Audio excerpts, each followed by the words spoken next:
পরবর্তী প্রশ্নে চলে যাচ্ছি। পরবর্তী প্রশ্নে বলেছে এফ এর মান যদি 0 পেতে চাই তাহলে পি এর স্থলে, পি বলতে কি বোঝানো হচ্ছে, এই এক্সর এর স্থলে কি বসাতে হবে। সো প্লিজ আমরা তো উপরে এখানে মানটা কি পেয়েছিলাম, এখানে মানটা পেয়েছিলাম এ, এবং এখানে এ বি ন্যান্ড গেটের মধ্য দিয়ে যাওয়ার ফলে আমরা আউটপুট পেয়েছিলাম এ ইন্টু বি বার। তো খেয়াল করে দেখো এফ ইজ ইকুয়াল টু, একটা হচ্ছে ওপরে এ আর আরেকটা হচ্ছে এ ইন্টু বি বার। এটা তো একটা এক্স নর গেটের মধ্য দিয়ে গিয়েছিল, তো অপশনে বলেছে যে এটা যদি অ্যান্ড গেটের মধ্য দিয়ে যায়, অ্যান্ড গেট মানে সে কিসের কাজ করবে, গুণের কাজ করবে। তো এই গুণের কাজ করলে সে আউটপুট কি দেয়।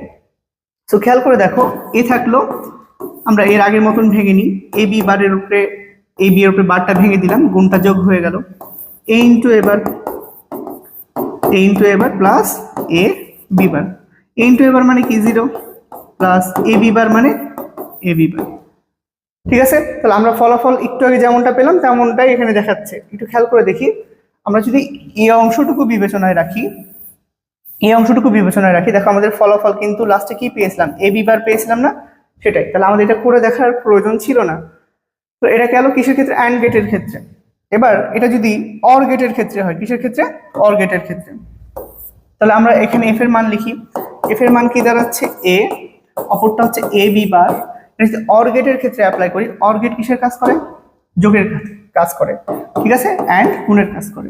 তো দেখো এরকম হচ্ছে অবস্থা, উপরে এ আছে প্লাস দিলাম, এখানে এ বি আছে, এ বি এর উপরে যে বারটা আছে, বারটা যদি ভেঙে যায় গুণটা কি হবে, যোগ হবে, ঠিক আছে, গুণটা কি হবে, যোগ হবে।